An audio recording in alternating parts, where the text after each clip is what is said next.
My name is Jason George. I'm with the International Union of Operating Engineers, Local 49. We represent about 14,000 heavy equipment operators in Minnesota, North Dakota, and South Dakota, hundreds of whom are pipeliners who put pipe into the ground and maintain it. I'm also a member of an organization called Jobs for Minnesotans, which is a business partnership, business labor alliance that came together to support natural resource industry jobs and responsible development. I'd like to thank you all for being here today in Bemidji. We're here ahead of the Line 3 hearing at the Sanford Center. And we have some speakers here today that are going to talk to you about the importance of the Line 3 replacement project. We are here, all of us, to support safe energy transportation. We all believe that replacing Line 3 is the best way to go as far as moving energy transportation or energy in this state. We would like to call on the Minnesota Public Utilities Commission to approve this project and get this done in a timely fashion, as we've seen with too many other projects that we've worked on as a union and in conjunction with our business partners. Too many delays, things get dragged on, and it's not good for anybody. We deserve an answer. This process should work as it's dictated in law, and we want to see it move forward, and ultimately all of us here want to see this project approved so that we can start moving this product safely. With that, I'm going to introduce Jim Lukacek. He's a commissioner, Beltrami County, and owner of Lukacek Architecture, Inc. Woo!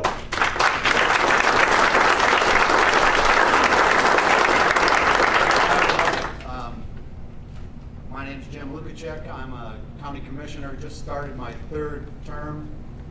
I get asked a lot why I ran for county commissioner, and my mom was a big force in my life, and she said either put up or shut up, and I wasn't able to shut up. So that's what puts me in front of you today.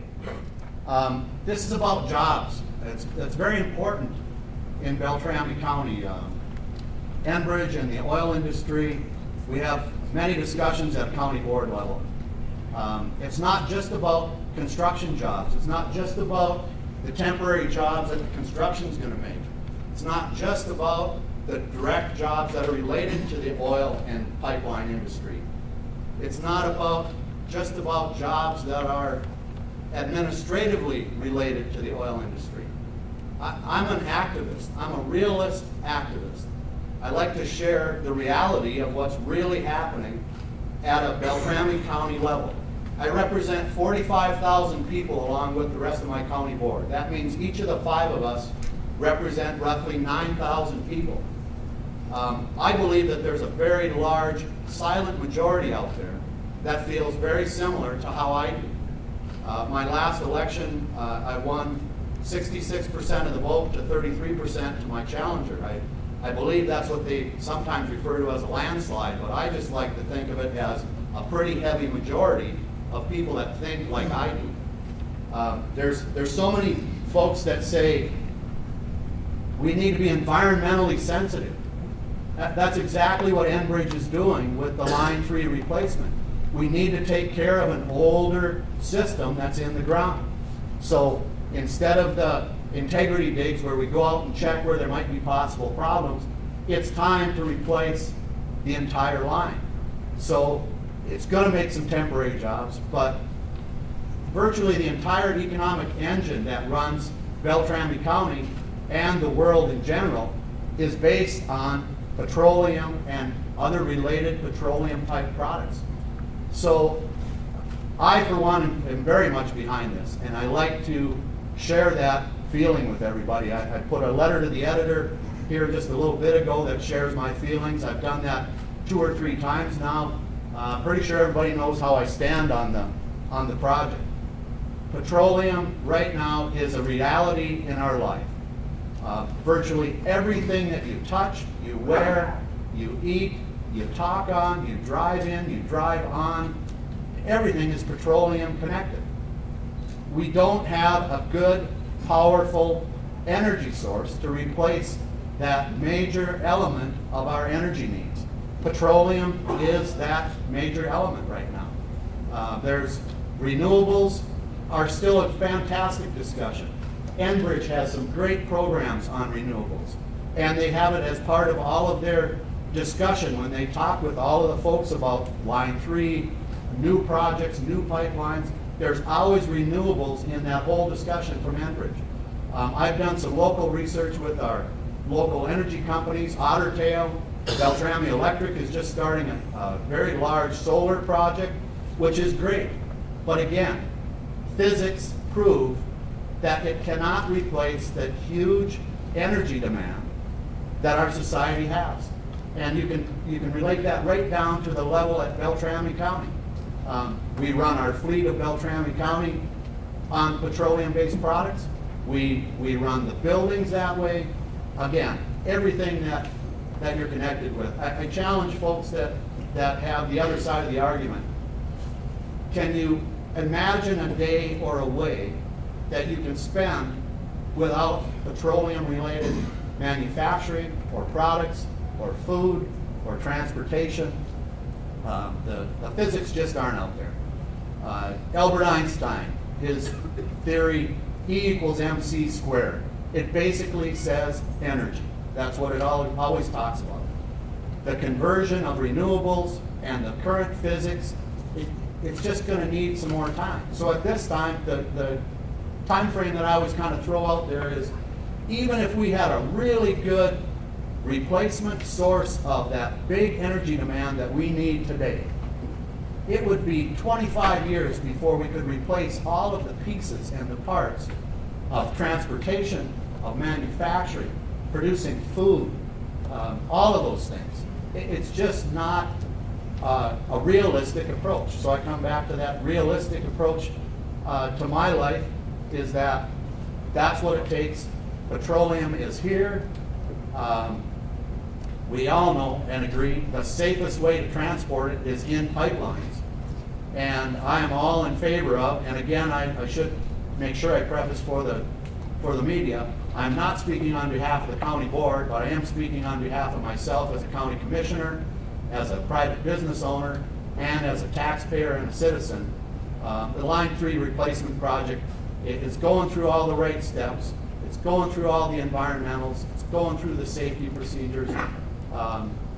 There are so many good folks that work in and connected to this business that support safety and want clean water and want good environmental response from Enbridge. And Enbridge is always there with the safety and the environmental piece behind everything that they put out there for the general public to get their education. So I'm all for it.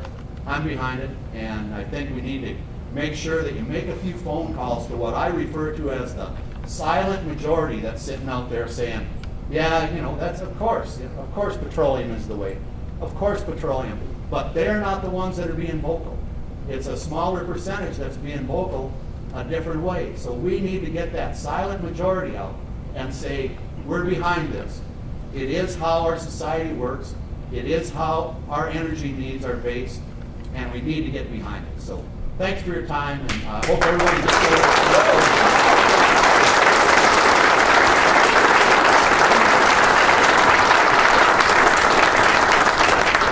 Thank you, Commissioner. Next, I'm going to introduce Bob Schoenberger from United Piping. He's the president of the company. Just briefly, for me, this company is one of the best employers that we have. They're a union signatory contractor. They employ operating engineers and other skilled trades, men and women. When people talk about middle-class jobs, and there's a lot of talk about that in the country right now, this gentleman right here is providing those for our men and women, and we couldn't be prouder to be one of his partners. So you're here now from Bob Schoenberger. Thank you.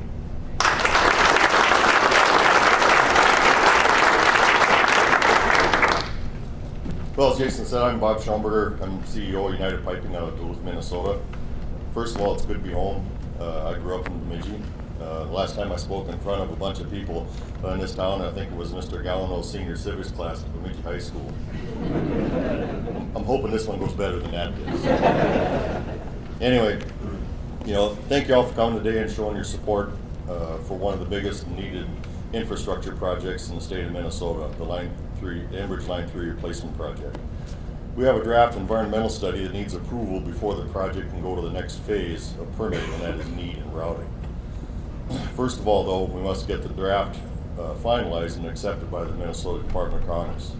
The process to approve and accept the draft and get it to the environmental impact study phase is what's going on right now. And the public hearing process is where we need everybody's help to get this document accepted and finalized.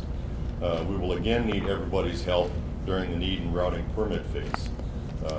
That's where the rubber's going to hit the road, because those are construction permits.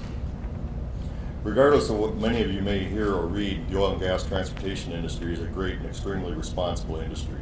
Our efforts ultimately touch every American in a positive way, whether it be providing them fuel to get to their jobs, heat for their homes, put bread on their tables. Everyone is affected in a positive way by the work that we all do. Coal would not get delivered to our power plants if we're not for the fuel for the locomotives. Farmers would not farm if we're not for the fuel for their tractors. Factories would not produce if we're not for the fuel to keep them going, and so on. For over 100 years, we've existed as an industry, and in that time, we have done a phenomenal job at not educating the general public in what we do and how well we do it. In our efforts to strive for perfection, though, we are not perfect. But the goal is and always will be perfection. Unlike other modes of transportation, whether it be air, auto, rail, our industry collaborates constantly and shares information and technology with the goal of never repeating someone else's mistake. We build and operate the safest mode of commodity transportation there is, and there is no debate on that point. Not only as it pertains to personal safety, but safety for our environment as well. When pipelines are built, you don't see us. We don't leave towering structures on the horizon, we're out of sight. We don't cover acres and acres of ground and work at only certain times of the year. We work around the clock, 24/7, 365 days a year, without a break, to provide energy we all need to live. Wind cannot do that, solar cannot do that. You never read in the news that 18 million barrels of oil were successfully delivered today, do you? But one gasket leaks and 20 gallons hits the ground and all hell breaks loose. You never hear about the extremists who try and cause great damage to our infrastructures and the environment that they profess to save and protect, but they do occur. In recent weeks and months, there have been at least one shooting resulting in the death of someone who was shooting holes in a brand new pipeline in Florida with a military-style 50 caliber rifle. There have been several well-documented but not well-publicized attempts in Iowa, North Dakota, and South Dakota to cause physical damage to the Dakota Access Pipeline while in operation that very easily could have caused an environmental disaster of epic proportions. And these vandals are still out there. Fortunately, regarding the latter, their motivation level was higher than their skill level, and they didn't get it done. All this by those who say they want to protect people and the environment. A lot has been said about the no-build option. I might say that is not an option. The recent Federal Department of Justice consent order decree requires the replacement of Line 3 by law. To those who oppose that, they may want to direct their attention to the Department of Justice and become familiar with the consent order drafted under the Obama administration. All this is done to keep the environment clean. I also might add that regarding the no-build option, to replace Line 3 with trucks between oil fields of Western Canada and Superior and back would put another 25,000 tankers on the road that aren't on the road today. Or would put over 50 100-car rail trains on the tracks that do not exist today. The oil will move, and here we have an opportunity to say, and a say in how it will be moved. Highway traffic, we don't have a say. Rail traffic, we don't have a say. I think this is a better option. With regard to our industry and the communities we live in, our efforts go far beyond just providing a good job to all of our workers. There are tens of thousands of directly impacted workers within the state of Minnesota. We all embed ourselves in our communities, we buy local, we support local charities, and more importantly, we consider this our home, and we hope we are welcome here. These effects are not insignificant. These positive effects also go well beyond what most might think. Last year alone, our company donated over 4,000 hours of community service in Duluth and the other communities and areas that we work. Without our industry, that would be zero. We are not unique in our industry in that regard either. We have employees that hunt, fish, camp, bike, and do all sorts of things outside of work that these jobs support. And we support our employees and our efforts as well as contribute to our employees' passions. Those efforts, again, are not insignificant. We are the companies that work to maintain a safe working environment for our workers, as well as you and the landowners we interact with along the way. We take a great deal of pride and train extensively in the work that we do each day to care for the environment and maintain the integrity of the system. Again, we're not perfect, but that is the goal. Regarding fake facts and fake statistics, there's a lot of them. It is an emotional argument, and that is real, but in most cases it's based on fake facts and fake statistics. Winona LeDuc, who had an article in the Minneapolis Star the other day, is very adept at re-asking questions that have been completely answered and citing fake facts and spewing fake statistics. Generally, she does this when the answers do not suit her. I like to refer to this model as the let's not let the facts get in the way of a good emotional outburst method. In that recent article, her characterization of old Line 3 and new Line 3 are flat inaccurate and wrong. While there are shreds of truth in there, she fails to tell you that old Line 3 operated at nearly the same design capacity as the proposed new Line 3 did for over 30 years and has only recently been derated for safety reasons. That's the rest of the story. She would like you to think that is a sneaky, underhanded, fake replacement project to move more oil. It's not. It's a project to replace what's been lost for safety concerns for both humans and the environment. Our company has a 20-year history with Enbridge, and I have close to a 30-year relationship with them, and it's all good. I have seen personally their commitment to the environment. On one job in northern Michigan a few years ago, we stopped work with nearly 150 employees due to discovered nesting of an endangered Kirtland's warbler. Another delayed construction of a needed project due to the presence of an endangered wild iris and type of goldenrod. These are real stories, and they make a positive difference to our environment. In closing, and more importantly, we're not the boogeyman. We're not eco-terrorists. We do not leave our jobs and projects a wasteland filled with dozens of junk cars, tons of hazardous waste, and hundreds of tons of debris. When we leave our jobs and complete our projects, they're cleaned up, grass is planted, crops are planted, and we monitor their health for years to come with an unwavering commitment to make sure we leave the smallest footprint possible, and I've personally witnessed that. We create jobs. We put kids through college. We put food on people's table. We are environmentalists, but of the truest kind, and we make lives better all over the world. These are all good things. What we do is not insignificant to you, your families, or your friends. As those who oppose these sorts of projects offer no viable solution to support what they want, and that's keep it in the ground. It does not exist today, and they do not offer one. Where we do agree, however, is we all want a greener environment, and we do our damnedest to do just that. There's nothing out there in the foreseeable technological future that will make anything more than a partial or temporary dent in our energy needs. Nothing. And closing the valve and forced constraints will only hurt those who can least afford it. But that does not seem to matter to those who are paid to oppose. Lastly, I know there's some comment cards here, so for those of you who have not had an opportunity to fill out comment cards, encourage you to get one. Get a handful of them, because I'm sure there's somebody here who's got a bunch of them. So get a handful of them, take them home, take them to your place of work, give them to your friends. I can't tell you how important this is that we get, the feedback from all the supporters here, and I know there's a lot of them. And like the commissioner said, I think that's a silent majority, but in this day and age, that is not acceptable to have a silent majority. So thank you.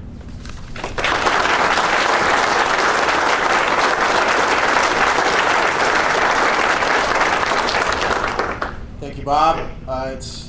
With that, we'll wrap up and take some questions. I just want to say at the end here that it's great to see a room full of people that have come out to support safe energy transportation and jobs in this community, local jobs. Couldn't agree more with the comments made by the commissioner, Jason, and Bob. I have a question. But we're going to take questions right now. Hi, everybody. Tom Swanson, Enbridge. Thank you, guys. I really appreciate that. My question is, who in the room wants to see $7.5 billion spent to replace an aging asset across North America? Raise your hand. I like that. That's great. Hey, I'm here to say a few things. First off, I really got to say thank you to our supporters who've been through this process, the meetings, the public hearings, the letters, the comments, continue continued support. We have nothing to say. Thank you and thank you. That means so much to us and we really appreciate it. Second, today to our employees. A lot of them made a long trip today to get up here. We have a lot of support and effort, a lot of hard work going into this project. And it's important for us to get out and demonstrate that we believe in this project and we want it to work. So I thank all of you for making the trip and the effort. Thirdly, I'll say, you know, it's just common sense what we're trying to do. We've got an old asset in the ground. It's challenged. We have to do a lot of environmental and landowner disruptions to keep digging it up and make sure it's got high integrity. And it just makes a lot of sense to replace it. And it's a huge investment. We recognize that. But it will do a lot of things. Not only will it stop all of that long-term, low-level disruption, but it will restore capacity to the Midwest refineries that desperately need the product so bad. So it does a lot for us and does a lot for the economy all at once. So with that, I think it's just important to say it was time. It's time to do this. It's time to move forward. And I want to thank you and you for helping us get that message out to the people so they understand what's going on. Lastly, I'll just hit you up with a little thought I have. And, you know, our opposition likes to say, no line 3. No line 3. And you know what? I can change one letter in that saying and make it positive for us. And it's go line 3.